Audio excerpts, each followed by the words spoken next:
आज प्रशिक्षण सत्र का 27वां दिन है। आज हम लोग पिछले दिनों में जो चर्चा किया गया था उन्हीं विषयों को लेकर आ रहे हैं। आपको मैंने बताया था पिछले दिनों कि गांव में बनेंगे सम्राट अशोक भवन और उस पर लगेंगे सीसीटीवी कैमरे, स्ट्रीट लाइट। मैंने बताया था ना इसके बारे में। आज मैं विस्तृत चर्चा करूंगा कि सम्राट अशोक भवन कैसा होगा, इसका क्या उपयोग होगा, कितनी राशि से बनेगी, कहां बनाई जाएगी।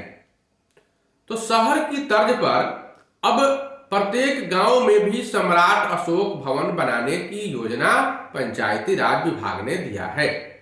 पहले यह नगर विकास विभाग की ओर से शहरों में ही बनाया जाता था, किंतु अब इस साल से इस योजना का कार्यान्वयन ग्राम पंचायतों में भी किया जाना है। यह एक ऐसा भवन होगा कि इसमें सीसीटीवी कैमरा लगेगा। 2 कमरा होगा इस भवन में, 2 कमरा होगा, एक बड़ा सा हॉल होगा, एक बरामदा होगा। उस बड़े हॉल में चारों तरफ से सीसीटीवी कैमरा लगेगा, कमरों में भी सीसीटीवी कैमरा लगेगा। बाहर पार्क की व्यवस्था हो रही है जिसमें फव्वारा होगा, रात में बहुत ही सुंदर नजारा नजर आएगा। स्ट्रीट लाइट लगेगा चारों बगल से और फूलों से सजाकर उसको सुंदर बना दिया जाएगा। तो ऐसा होगा सम्राट अशोक भवन। साथ साथ गांव में जो मोबाइल टावर लग रहा है तो सरकार इससे भी अब रुपया टैक्स वसूलने की तैयारी कर चुकी है, क्योंकि सारा रुपया खर्च करना है आप ही के वार्ड में, आप ही के गांव में। तो रुपया आएगा कहां से? कहीं ना कहीं तो टैक्स लगाएगी सरकार, टैक्स लगाएगी, उनसे रुपया लेगी और आपको रुपया देगी। तो ये इस पर आय और व्यय कितना होगा, इस पर सरकार ने बड़ी परिचर्चा की, बड़ी लंबी परिचर्चा की।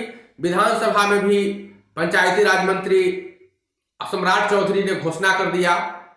उनका यह कहना था कि जिस तरह से शहरी इलाकों में सम्राट अशोक भवन बनाए जा रहे हैं, उसी प्रकार से उसी तर्ज पर पंचायती राज विभाग में भी ये प्रत्येक पंचायत में 2-2 करोड़ रुपया की लागत से 2 करोड़ रुपया की लागत से हर एक पंचायत में बनाए जाएंगे सम्राट अशोक भवन।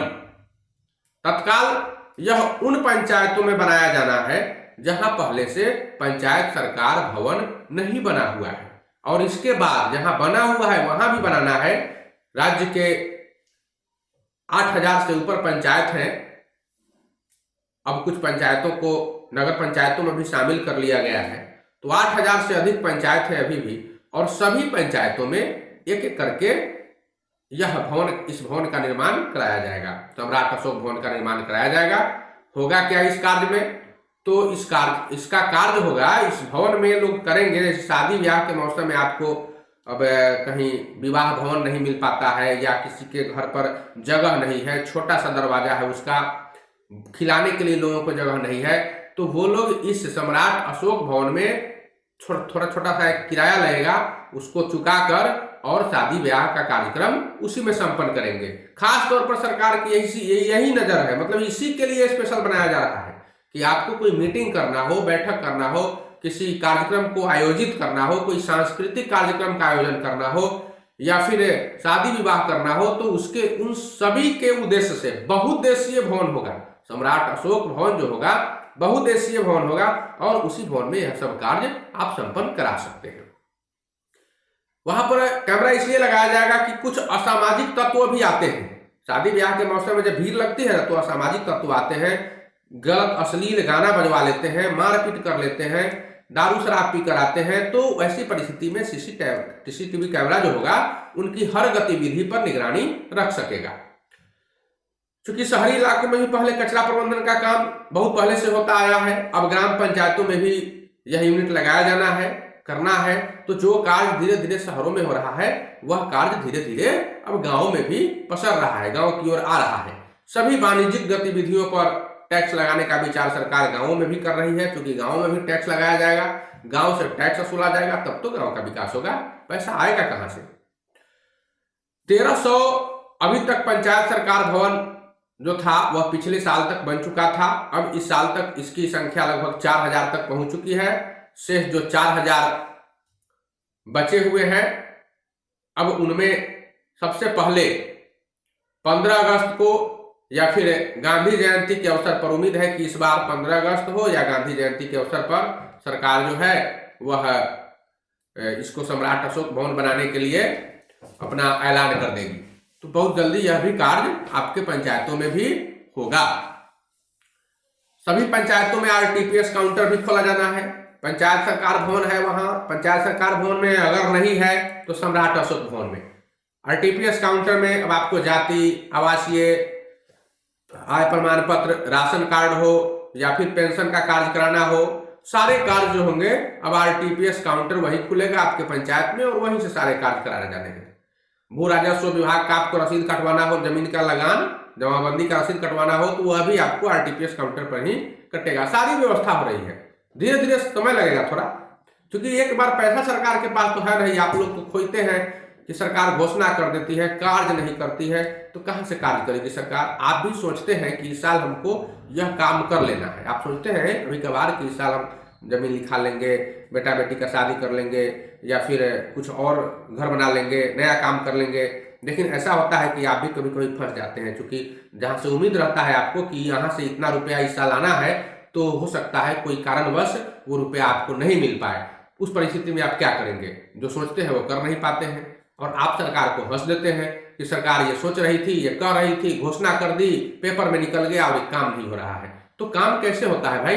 काम तो रुपया से होता है और पैसा सरकार कहां से लाएगी? हम ही लोगों का टैक्स से सरकार पैसा लेती है और फिर उसी से कार्य करवाती है। तो जब हम ही लोग टैक्स नहीं देते हैं, आपको याद होगा, आप जानते होंगे कि घर घर में बिजली हम लोग जला लेते हैं और प्रयास करते हैं कि पैसा नहीं दें, तो बिजली का बिल आप चुकाते नहीं है। 10,000, 15,000, 20,000, 50,000 तक लोगों के पास बिजली का बिल बाकी है। आप बिजली चला रहे हैं तो बिजली जला रहे हैं और बिजली के लिए जो फैक्ट्री में मजदूर काम कर रहे हैं उनको तो पैसा देना है, तो सरकार रुपया कहां से देगी? आप ही से रुपया वसूलेगी बिजली के बिल का और पैसा देगी उसको, मजदूर को कोयला खरीदेगी और आप पैसा दे नहीं रहे हो तो काम कहां से होगा? फिर आप एक तरफ तो रुपया दे नहीं रहे हैं, सरकार भी चलाक और आप भी चलाक। आप रुपया दे नहीं रहे हैं और कहते हैं कि सरकार काम नहीं कर रही है। भाई कहां से काम हो पाएगा? तो हंसना नहीं है, धीरे धीरे काम होगा। जैसे जैसे सरकार की आमदनी बढ़ती जाएगी वैसे वैसे यह कार्य होता जाएगा।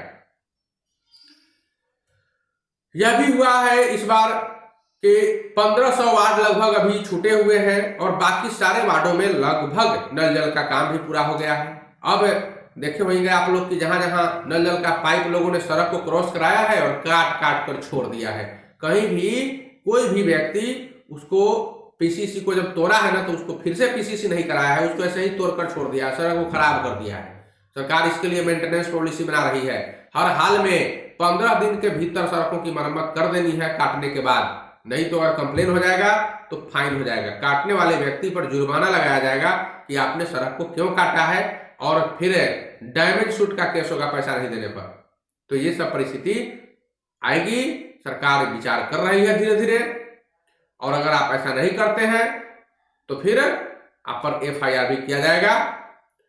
तो ये व्यवस्था अब बहुत ही दुरुस्त करने की व्यवस्था हो रही है।